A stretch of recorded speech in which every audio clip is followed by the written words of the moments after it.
Hello guys, welcome to my channel dream of Biya. आज हम आपके लिए न्यूमेरिकल्स लाए हैं। फिज़िक्स।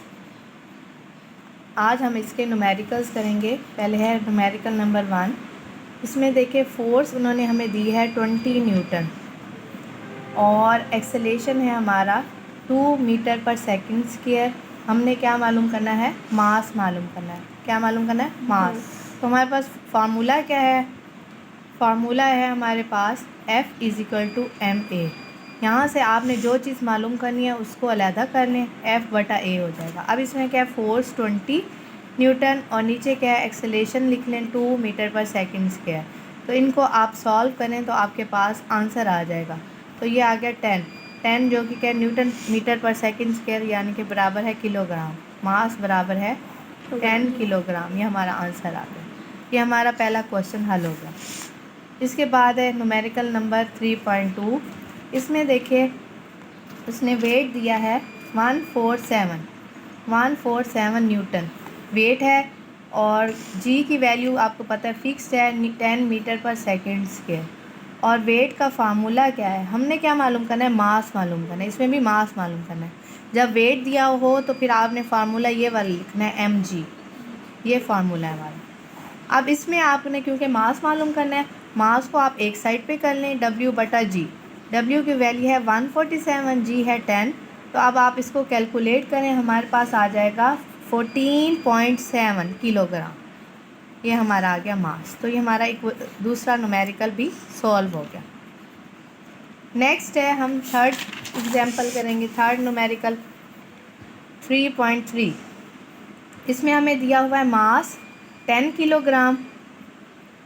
ठीक है, जी की वैल्यू फिक्स्ड है अगेन 10 मीटर पर सेकंड स्क्वायर, यानी एक्सेलेरेशन जो कि जी है, एक ही बात है। ठीक है, अब इसमें हमने मालूम क्या करना है? W = mg। mg बराबर होता है फोर्स के। तो इसमें m की वैल्यू है 10 और g की वैल्यू है 10। तो ये आ गया हमारे पास 100 न्यूटन। फोर्स हमने मालूम करनी थी। W बराबर है mg और mg किसके बराबर है? फोर्स के। तो ये हमारे पास क्या आ गई है? फोर्स आ गई है। फोर्स की वैल्यू आ गई न्यूटन, क्योंकि हमारे पास मास दिया हुआ था, g दिया हुआ था। ठीक है, इसलिए हमने उनको एक दूसरे से कोरिलेट कर दिया। तो ये हमारा आंसर आ गया। नेक्स्ट है 3.4। फोर्स है 100 न्यूटन। मास दिया हुआ है उन्होंने 50 किलोग्राम। कितना? 50 किलो। न्यूमेरिकल है 3.6। 3.6 में हमारे पास दो मासेस दिए हुए हैं जो कि अमूदन जो है बंधे हुए हैं पुल्ली के साथ। तो पहला मास है 52 kg का और दूसरा मास है हमारा 48 kg का। ठीक है, और जी की वैल्यू है हमारी 10 मीटर पर सेकंड स्क्वायर। ठीक है, एक्सेलेरेशन की हमने वैल्यू निकालनी है। फार्मूला हमें पता है, जब दो मास वर्टिकली बंधे हुए हों पुली के साथ, m1 - m2 बटा m1 जमा m2 और यहाँ पे ज़रब g। m1 की वैल्यू है 52 - 48, इसका है 52 + 48 और इसको आपने g की वैल्यू क्या होती है? 10 से मल्टीप्लाई करना है। तो इन सब को सॉल्व करें, आपके पास जो आंसर आएगा वो कितना आएगा बेटा? ये आ जाएगा 40/100 आ जाएगा और ये आ जाएगा 0.4 मीटर पर सेकंड स्क्वायर। ये आपका एक तो हल हो गया। अब आपने टेंशन भी मालूम करनी है। क्या? टेंशन का फार्मूला क्या है? 2m1 m2 g/m1 + m2। इसमें आप वैल्यूज़ पुट करेंगे हम सारी। इसमें देखिए 2m1 यानी मल्टीप्लाई करना है, m2 ज़रब जी की वैल्यू 10 थी बटा 100 कैसे आया? m1 + m2 कैसे आया? ये देखिए m1 + m2 यहाँ हम करें तो ये हमारे पास 100 ही आएगा। 52 + 48, हाँ, इन दोनों को जमा करें तो 100 ही आएगा। ऊपर जो सारा मल्टीप्लाई करेंगे वो आएगा 49920। जब आप इस सबको डिवाइड करेंगे तो क्या आ जाएगा हमारे पास? 500 न्यूटन की टेंशन। ठीक है, ये आपका आंसर। नेक्स्ट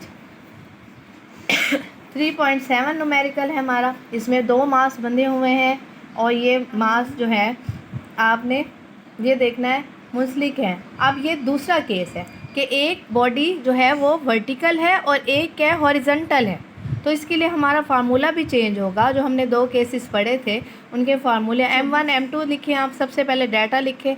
अब हमारे पास क्या है, जी की वैल्यू है 10 मीटर पर सेकेंड स्क्वायर, ठीक है। और ए का जो फार्मूला है, ए भी मालूम करना है, टी भी मालूम करना है। जो ए का फार्मूला है वो क्या है, M1G बटा M1 प्लस M2। ये इस केस के लिए हमारा फार्मूला डिफरेंट हो जाता है क्योंकि एक जो है बॉडी वो वर्टिकल है और एक हॉरिजॉन्टल है। तो अब आपने M1 की वैल्यू ज़रब G की वैल्यू करनी है बटा M1 जमा M2, ठीक है। इन सब को कैलकुलेट करें तो क्या आ जाएगा हमारे पास, एक्सेलेरेशन की वैल्यू आएगा 48 मीटर पर सेकंड स्क्वायर। नेक्स्ट आप देखें टेंशन की वैल्यू भी इसमें फार्मूला डिफरेंट है, T is equal to M1 M2 G बटा M1 प्लस M2। इसमें आप वैल्यूज़ लगा दें सारी, 24 मल्टीप्लाई बाई 26 ज़रा 10 बटा 24 जमा 26। इन सब को ऐड करें तो हमारा आ जाएगा 6240/50, ठीक है। और कैलकुलेट करें तो 125 न्यूटन। ये हमारा आंसर आ गया टेंशन का। नेक्स्ट है हमारी एग्जाम्पल न्यूमेरिकल नंबर 3.8। इसमें क्या है, मोमेंटम मालूम करना है। किसी जिस्म के मोमेंटम में उसने दी हुई है तब्दीली, मोमेंटम दी हुई है, चेंज इन मोमेंटम। ये डेल्टा साइन क्या कर रहा है, चेंज इन मोमेंटम। ये हमारा 22 न्यूटन सेकंड। फोर्स उसने दी है 20 न्यूटन। तो आपने क्या मालूम करना है, टाइम मालूम करना है। क्या मालूम करना है, टाइम मालूम करना है। तो इसके लिए हमारे पास फार्मूला है force is equal to change in momentum बटा टाइम। तो अब आप क्या करें, इसको उधर उधर ले जाएं, क्रॉस जगह उनकी चेंज कर लें। जो चीज़ मालूम करनी है उसको एक साइड पे लें। अब इनकी वैल्यूज़ पुट कर लें, ठीक है। फिर आपके पास जो आंसर आ जाएगा 1.1 सेकेंड। ये आपका टाइम की वैल्यू आ गई 1.1 सेकेंड आंसर। नेक्स्ट न्यूमेरिकल 3.9, वो कैसे करना है हमने, वो भी बहुत इजी है। 3.9 5 किलोग्राम मास है। 3.9 देखें, इसमें मास है 5 किलोग्राम। मास क्या है, 5 किलोग्राम। और इसमें क्या है, म्यू क्या है बेटा, म्यू क्या है, फ्रिक्शन के दरमियान कोफिशिएंट ऑफ फ्रिक्शन। क्या होता है, कोफिशिएंट ऑफ फ्रिक्शन। फ्रिक्शन का एक कांस्टेंट है जिसे हम कहते हैं, वो है 0.6 वैल्यू। तो आपने मालूम क्या करना है, स्टैटिक फ्रिक्शन। क्या मालूम करनी है, स्टैटिक फ्रिक्शन। स्टैटिक फ्रिक्शन का फार्मूला है म्यू एफ। अब म्यू के साथ एफ बराबर है mg। एफ किसके बराबर होता है, mg के साथ। और g की वैल्यू आपको पता है 10 होती है। तो आप इससे आंसर निकाल सकते हैं। म्यू की वैल्यू लिखे कितनी है, 0.6। मास की वैल्यू लिखे और g की वैल्यू लिखे, आपके पास आंसर आ जाएगा 30 न्यूटन। ये है स्टैटिक फ्रिक्शन। क्या है बेटा, स्टैटिक फ्रिक्शन। अब है 3.10। देखिए इसमें मास है हमारा 0.5 kg का और r की वैल्यू, रेडियस जो है 50 सेंटीमीटर, ठीक है। r 50/100, इसे हम क्या करें, मीटर में कन्वर्ट कर रहे हैं, इसलिए हमने 100 से डिवाइड किया, 0.5 मीटर। आगे क्या है, आपने मालूम करना है v है हमारे पास 3, वेलोसिटी है 3 मीटर पर सेकेंड। आपने सेंटीमीटर फोर्स मालूम करनी है, mv²/r। mv²/r। m है हमारे पास 0.5, v की वैल्यू है 3 का स्क्वायर बटा r की वैल्यू है 0.5, ठीक है।